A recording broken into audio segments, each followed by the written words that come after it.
এটা হচ্ছে পোলাও চাল। এই ধানটার থেকে হচ্ছে পোলাও চাল হয়। খুবই সুস্বাদু। ধান থেকে হচ্ছে পোলাওর ঘ্রাণ আসতেছে। এটা এখনো পাকে নাই। পাকলে হচ্ছে খেতের পাশ দিয়ে হাঁটার পর একটা সুন্দর ঘ্রাণ আসে, সুন্দর একটা স্মেল আসে নাকের ভিতরে।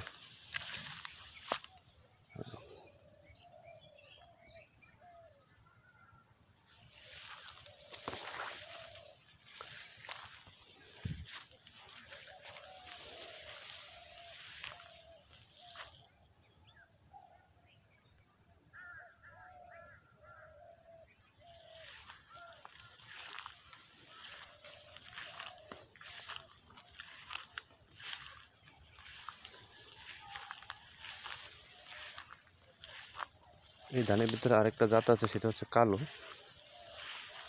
সেটাও সুস্বাদু। এই ধানটা কালো হয়, এই চালটাও সুঘ্রাণ, খুব সুস্বাদু। হচ্ছে বৃষ্টির কারণে কিছু ধান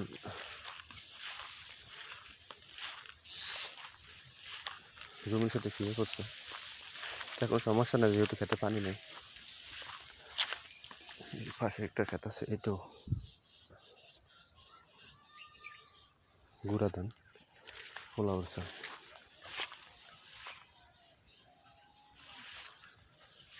মাশাআল্লাহ, এত সুন্দর ধান হয়েছে, এত সুন্দর ধান।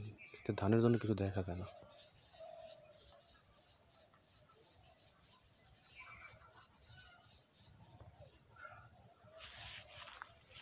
ধানের জন্য আসলে কিছুই দেখা যায় না।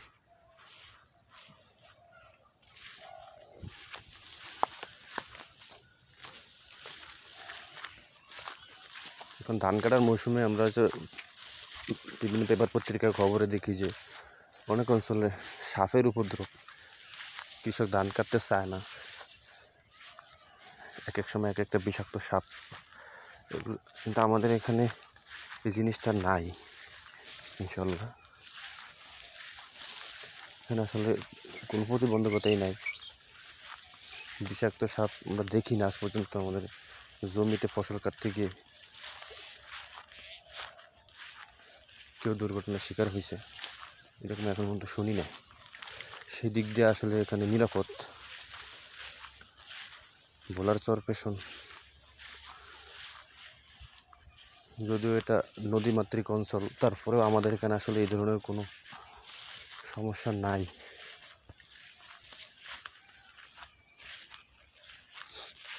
বরঞ্চ যে সমস্ত ডোরা সাপ, এগুলো আগে প্রচুর ছিল জমিতে, তো এগুলা এখন আর নাই। এগুলোকে টোটালি দেখাই যায় না, এখন বিলুপ্তি হয়ে গেছে বলতে গেলে। এটার কারণ হচ্ছে মাত্রাতিরিক্ত কীটনাশক ইউজ করার কারণে এই জিনিসগুলা বংশ একবারে নির্বংশ হয়ে গেছে।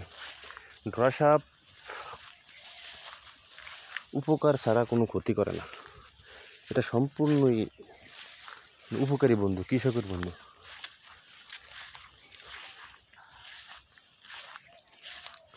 এই ডোরা সাপে যে এখন যে ইঁদুরের উপদ্রব বাইরে গেছে, এটার মূল কারণই হচ্ছে বিলে এখন আর ডোরা সাপ নাই।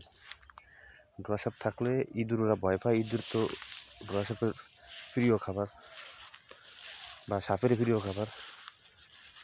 এগুলা ইঁদুর কৃষকের প্রচুর ক্ষতি করে। প্রতি বছর কয়েক হাজার মেট্রিক টন ফসল আসলে নষ্ট করে ইঁদুর। তো ডোরা সাপ না থাকার কারণে ইঁদুরের উপদ্রবটা বাইরে গেছে বেশি। ডোরা সাপ মানুষের আসলে কোনো ক্ষতিই করে না। এটা কামড় দিলে নির্বিষ, এটা কোনো বিষ নেই। কামড় দিলেও মানুষের কোনো ক্ষতি হয় না, যদিও দেখতে একটু ভয় লাগে, আতঙ্ক, ওই পর্যন্তই, ভয় পর্যন্তই। ডোরা সাপের কোনো ক্ষতি নেই, এটা আসলে মানুষের কোনো ক্ষতিই করে না। এটা খেতে থাকলে, বিলে থাকলে ইঁদুরের উপদ্রব থাকে না। এগুলো এখন নাই, টোটালি নাই।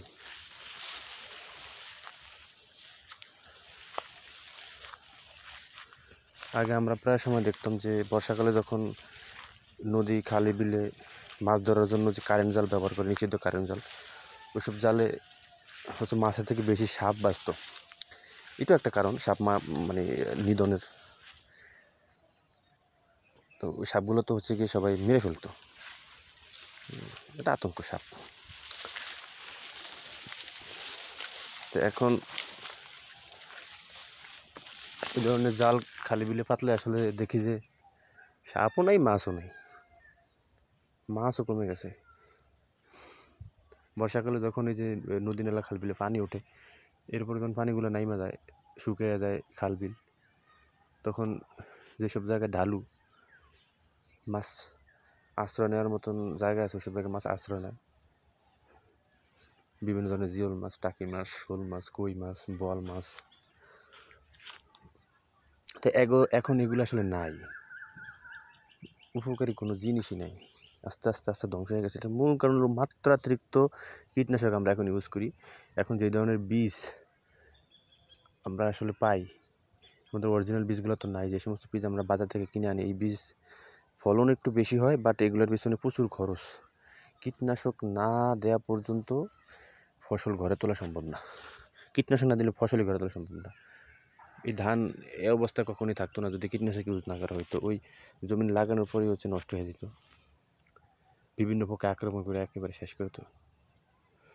আফ্রিকার বিভিন্ন জায়গায় যেরকম বিভিন্ন আমরা শুনি যে পঙ্গপালে আক্রমণ করে বিভিন্ন জায়গায় নষ্ট করে, আসলে সেম অবস্থা এখানেও যদি কীটনাশক ইউজ না করতো। কীটনাশকের কারণে এগুলো একটু দমন দিয়ে আছে, বাট হচ্ছে ওরা প্রতিষেধক তৈরি করে।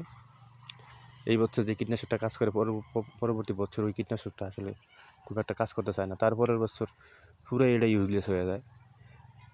তখন হচ্ছে কি আবার নতুন ভ্যারিয়েন্ট কোম্পানি তৈরি করে। তো পোকামাকড়ও নিজেদের ভিতরে একটা প্রতিষেধক তৈরি করে ফেলে।